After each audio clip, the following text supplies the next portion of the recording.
افتخار بھائی، نعت لکھنا و پڑھنا عبادت ہے جب، نعت لکھنا و پڑھنا عبادت ہے جب، پھر غزل گنگنانے سے کیا فائدہ۔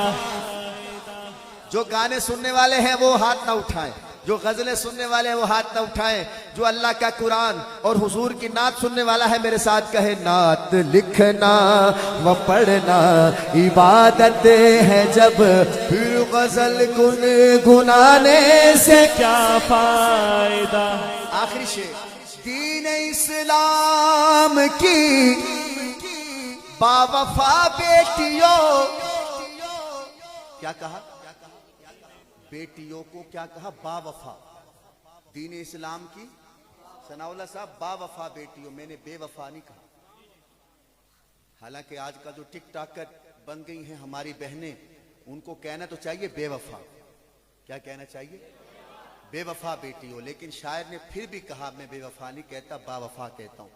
سنیے گا، دین اسلام کی با وفا بیٹیوں، حکم ہے غیر محرم سے پردہ کرو، ہاں گھومتی ہو سرے عام بازار میں، گھر کی عزت لٹانے سے کیا فائدہ۔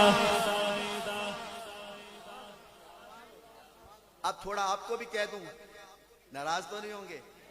ایک شعر اب آپ کے لیے کہہ رہا ہوں، اب ناراض نہ ہونا، شعر ادھر آ گیا میں چھوڑ نہیں سکتا، یہاں آ گیا واپس نہیں جائے گا، یہ ادھر آ گیا تو آنے دو۔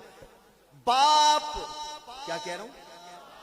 باپ اولاد کے حق میں رحمت سہی لا کے دیتا ہے، ٹی وی موبائل وہی، دیکھنے سے جو بچے بگڑ جائیں پھر بعد میں منہ چھپانے سے کیا فائدہ۔ ہائے ہائے ہائے ہائے، یا اللہ اس کا بچہ بگڑے نہ، جو میرے ساتھ مل کے یہ شعر پڑھے، یا اللہ وہ دین کی طرف ہی رہے۔ دیکھنے سے جو بچے بگڑ جائیں پھر، ایسے کہو، بعد میں منہ چھپانے سے کیا فائدہ۔ کیا فائدہ۔ ہمارے حضرت ثناء اللہ صاحب، یہ ضروری ہے یہ نعت جو آپ نے لکھ کے دی ہے؟ یہ کس کی فرمائش ہے؟ جو پرچی آپ نے دی ہے ابھی؟ اچھا یار، میں شکر ذرا پڑھ دوں گا یار، میں کسی اور لائن پہ جا رہا ہوں، وہ لائن ہی چینج ہو جائے گی ساری۔ ہاں میں شکر ذرا انشاءاللہ آؤں گا آپ کے پاس، ٹھیک ہے؟ تو حضرت اب لائن کچھ اور میں نے سلیکٹ کر لی۔ حضرت کی فرمائش تھی کہ وہ حضور کی زلفوں والی نعت سناؤ، لیکن اب ٹائم بڑا کم ہے تو ادھر میں چلا گیا، تو میں جو سوچ کے آیا ہوں وہ نہیں پڑھا جائے گا، تو اس نعت کا جو ہے آپ ابھی نہ سن سکے تو یوٹیوب پہ سنیے گا۔ ان کے گیسو کھلے جس گھڑی، ان کے گیسو کھلے جس گھڑی، شب کے ماروں کو نیند آ گئی۔ اللہ، شب کے ماروں کو نیند آ گئی۔ نیند آ گئی۔ چلے ایک شعر پڑھ ہی دیتا ہوں، نہیں دو نہیں، ایک پڑھوں گا بس۔ ہاں ان کے گیسو کھلے جس گھڑی، شب کے ماروں کو نیند آ گئی۔